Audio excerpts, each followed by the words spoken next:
Hello, my name is Ruben Velasquez, and this is an interview for ojoyoido.com regarding the study habits and effective time management skills that allow you to be a successful student and progress in a self-continuous improving process throughout your academic career.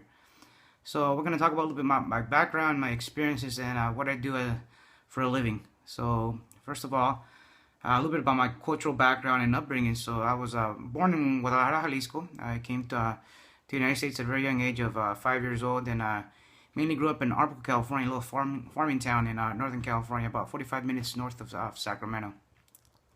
So I grew up there basically working on cars and farming equipment. That got me very intrigued about technology and mechanical systems, basically. So that was mainly my experience. I was very involved in FFA and all that hands-on stuff. I really loved it.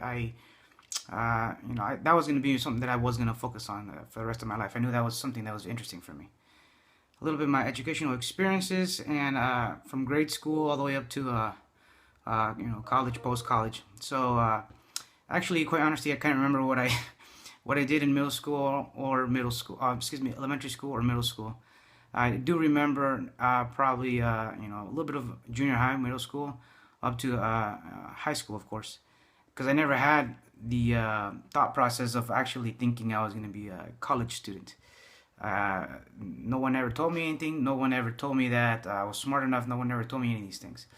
And that's pretty, I would say, traditional or a cultural barrier that we need to overcome to make sure that we continue to inspire and motivate the young minds in pursuing them, pushing them to go into college, because of the fact that there's a lot of talent out there that they may not be aware of, and because of the fact that the reference points might be off in regards to who they're comparing themselves with, and seeing that stuff on TV, extraordinary things that happen into space, aircraft, or whatever designs may be.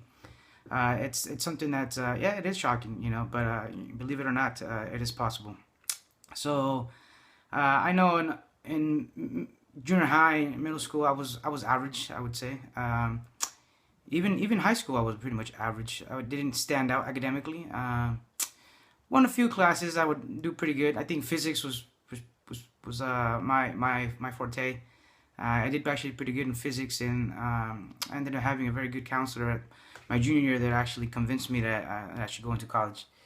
And Juan Ruiz was a counselor that said, you shouldn't consider just going to a tech school.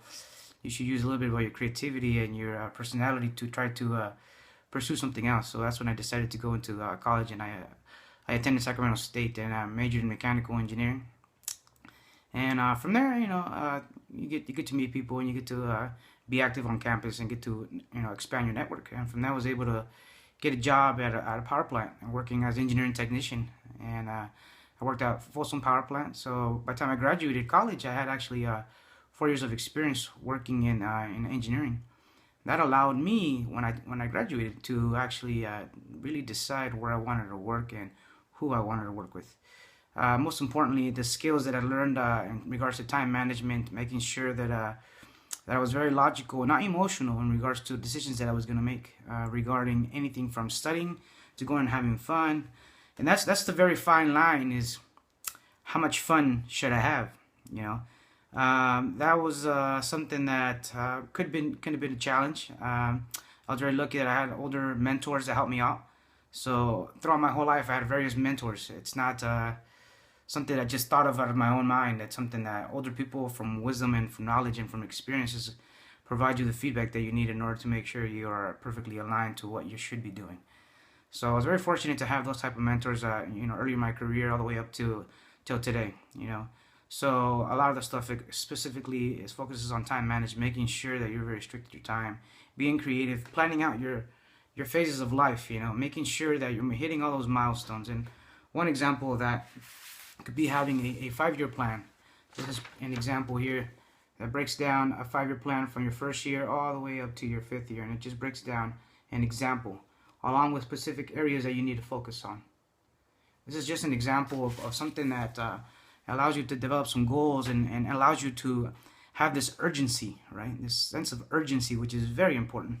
You need to live a life with the fact that you have a certain time period in this phase of life that we need to make sure that we're meeting. And it's very philosophical and very in depth, but at the fact that it's reality. And that's something that need to take into consideration, because time management, it's the most valuable asset there is available.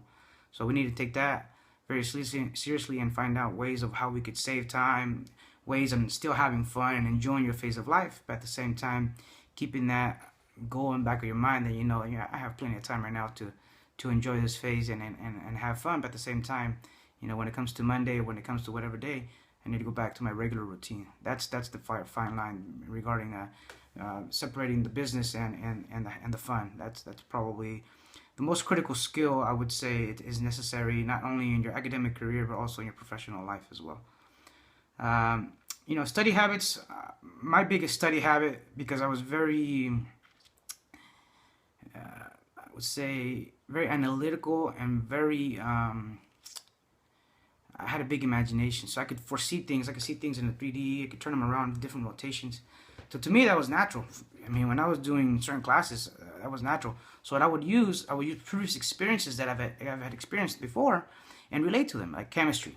I would come up with certain things that these crazy ideas or crazy thoughts that were describing to us. I mean, sometimes it's hard to reflect and reference them. So you would use experiences in your past, either working on whatever it was or things that you had fun with, and refer to that so you can remember certain things.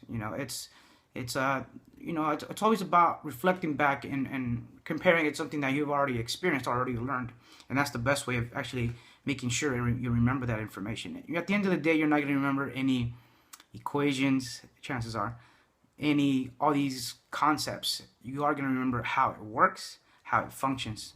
And I'm specifically focusing on the sciences and the mathematics and engineering, because I can only speak on what I've experienced.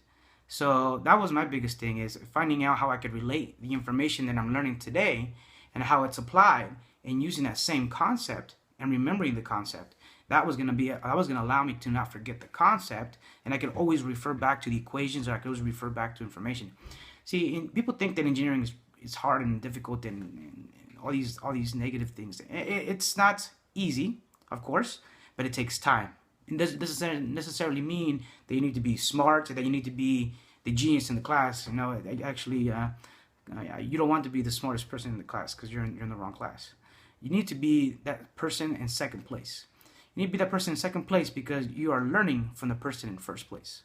So you are actually analyzing as you trying to improve yourself, and at the end of the day, that's what matters. It's an ongoing improving process. You're always going to start developing new ideas, new ways of learning, new ways of thinking, new ways of expanding your wisdom. It's never going to end. And till this day, I still continue learning things. I'm getting involved in business and stuff like that, because at the end of the day, if there's no business, there is no engineering. So I need to be aware of all these situations. Speak a little bit about my challenges that I faced. I think the challenges that I faced mainly were academic. I had no problems with anything else besides academia.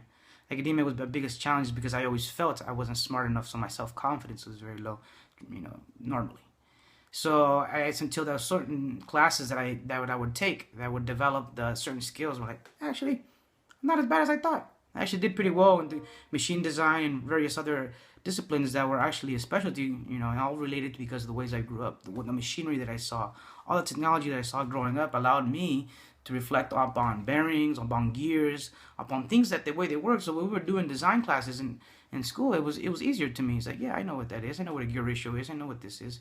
So it was easier for me because I already knew from experience. I already knew from things that I were naturally inclined to, what I like to learn. So that's what gave me my biggest leverage, is that. And I think that's probably why I succeeded very well in those classes, was because of that experience that I had in the past. Yes, there's classes like, even though I mentioned that in high school I did pretty well in physics, and actually in college I didn't do very well. I actually failed my electromagnetics physics class, and that was a phase of life where you question yourself. You question yourself: is engineering really what I want to do? Am I actually gonna be an engineer? So it's just about overcoming the challenges and going back and resetting yourself and saying, you know what? I need to change the habits. I need to change the way I'm approaching these things, because you can't approach with the same mindset that I approached it previously, because it didn't work. So I need to change it up. I need to completely isolate myself from society, and I need to put myself in a library. And if it takes me 12 hours to learn something, it takes me 12 hours. At the end of the day, it doesn't matter, because my end goal was to making sure that I pass this class. And that's something that you had to do, and it was hard. It was disciplined. It was making sure that you were logically, and emotionally in control of yourself, but at the same time, you knew you had to do what you had to do, and that's yourself. Isolate from society, separate yourself from the social atmosphere, and go into a library and lock yourself in until you fully understood the concepts and continuously apply them. Multiple nowadays, that's the biggest benefit we have is there's multiple levels of resources online.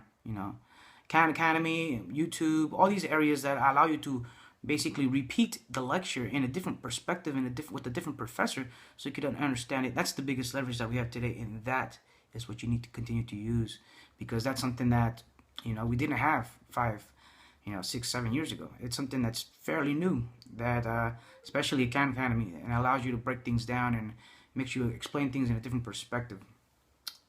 Those were some of the areas that were probably the most challenging for me. And of course, like I said, I had to retake the class, and that's how I overcame them. Same thing with differential equations. Now that's a math class that was beyond my concept of thinking. I remember in class, something was just flying over my head, and at the end of the day, it was just breaking things down, understanding what they talked about in the first lecture, and it was actually applied, down the road in the 5th, 7th, 8th lecture. So you had to remember these things, and it's at the end of the day, you remember the concepts, and the concepts are going to be able to. You look to the system, you're going to be able to break things down. It's like, well, I remember doing this, and I remember this was we're doing this, and it ended up happening this way. So that was the important thing, finding out the process of how it works. At the end of the day, you have to understand what's the outcome, and the outcome is basically what you want to get. How you get there and what process you take and what equation you use, it's up to you, all right? There's multiple ways of skinning a cat is the way you say it. So, that's academically, that's probably the most challenging. Psychologically, understanding and believing in yourself is probably the most important thing, along with making sure your time management skills, but believing in yourself, because at the end of the day, the two biggest things that separate people is the fact that they're scared, or they're fearful, or they're lazy. So you don't want to be lazy, and I knew I wasn't lazy. I was actually pretty quick in regards to doing all the tasks that I needed to do, but I was fearful. I was scared of the fact that I didn't believe that I could actually accomplish a certain level of thinking, a certain level of perception of this engineering discipline that it's known to be challenging. It is challenging, but like I said, it just takes time. That's all. It just takes time, breaking things down from a different mindset. Believing in yourself is probably the most positive and energy-fulfilled attribute that you could develop and you could have. So reading a lot of books, reading articles, following people on Twitter, following people that are motivational, inspirational is the biggest thing that you got to revolve yourself with. You got to revolve yourself around this realm of positive energy that allow you to kind of foresee things in a positive mindset, in a positive way, and it allows you to revive yourself and reflect that everybody has challenges. Everybody's fearful. It's not just you.